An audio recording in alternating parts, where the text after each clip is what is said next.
నవ్వు రావాలంటే మా యాదమ్మ రావాలి. రాజు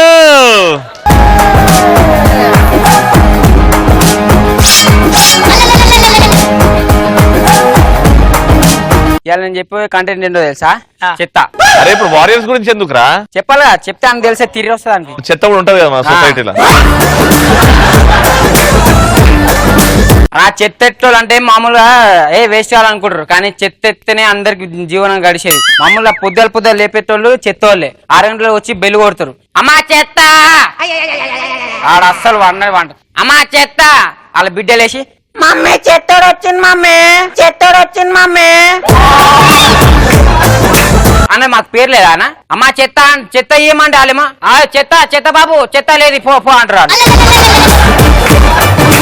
ఇంకా వీళ్ళు ఇంకోళ్ళు ఉంటారు, నువ్వు అమ్మా ఇలా నెల జీతం వచ్చిందమ్మా కొంచెం చెత్త పైసలు బాబు, మాకే తిండికి గతి లేదు. తిండికి గతి లేని అపాయింట్మెంట్లు ఉంటాను, తిండికి గతి లేని అపాయింట్మెంట్లు ఉంటాను.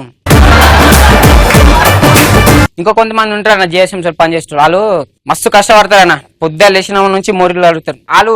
మనం మోరి వాసన వస్తేనే మొత్తం ముక్కు మూసుకొని దూరం నుంచి పోతాం, కానీ వాళ్ళు కాదా అట్లా కాదన్న. పొద్దున్న లేచాము నుంచి సాయంత్రం దాకా మోరి పని చేస్తారు. పెళ్ళం పక్క పోతే వీళ్ళు ఎన్ని సెంటర్లు కట్టుకుని అదే వాసన వస్తుంది, కానీ బాగా భరించలేక పెళ్ళం పక్క పోతే ఏ పక్కవో వాసన వస్తుంది మొత్తం మోరి వాసన, పక్కవో వాసన వస్తుంది మొత్తం మోరి వాసన అంటే మోరి వాసన వస్తే ఇక మొగోడు కదా అన్నాడు. ఈ మోరి జాములు ఎట్లా తయారైతాయి సానా? శ్రీముఖి విగ్గు రవాణా గడ్డం పోతే జామ్ అవుతాయి మొత్తం.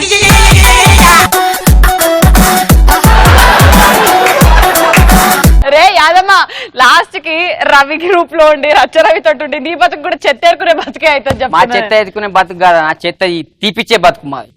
అరే పేర్లేదురా, అరే పేర్లేదురా.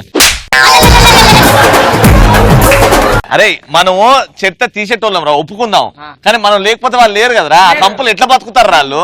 ఆమె మొన్న గట్లనే ఆడనే మోరి నిండుతుంది పొంగుతుంది, ఆడనే తింటుంది కూర్చొని. నేను మోర్ దగ్గర కూర్చొని తింటే ఏంటి, ఎక్కడ కూర్చొని తింటే ఏంటి? మేము సాఫ్ చేయని కోసం లేవాలి ఆడికెళ్ళి. అరే చెత్త ఉన్నప్పుడు సాఫ్ చేయాలి కదా. నన్ను కూడా సాఫ్ చేస్తా? అదే కదా అనేది. మరి ఎన్నిసార్లు సాఫ్ చేతిట్టాయినావు, ఎన్నిసార్లు సాఫ్ చేతిట్టాయినావు? బాగా సాఫ్ చేసినవురా నువ్వు ఏదైనా కానీ. నువ్వేం చేస్తావు తెలుసా? మీ ఇంట్లో చెత్తంతా సాఫ్ చేసి మూలలో ఉన్న చెత్తకు నేను చేస్తున్నాను ఒక సలాం, చెత్తకు నేను చేస్తున్నాను ఒక సలాం. నీకు ఒక్కటి అర్థమవుతుందా ఇప్పుడు? మీ రచ్చ రైడర్స్ ఒక టైర్ ఊడిపోయిందని. టైర్ ఊడలేదు, ఒక హెడ్ లైట్ అలా అలా బ్లింక్ అవుతుంది అంతే. నాకెందుకో లోపల రవి ఏడుస్తున్న సౌండ్లు వస్తున్నాయి. లేదే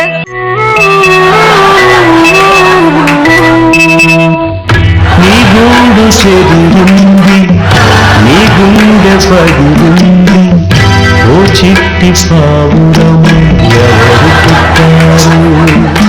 రచ్చ మీ వాడు ఏడుస్తున్నాడు, రచ్చ తీసుకపో. వాడు కూడా ఏడుస్తున్నాడు.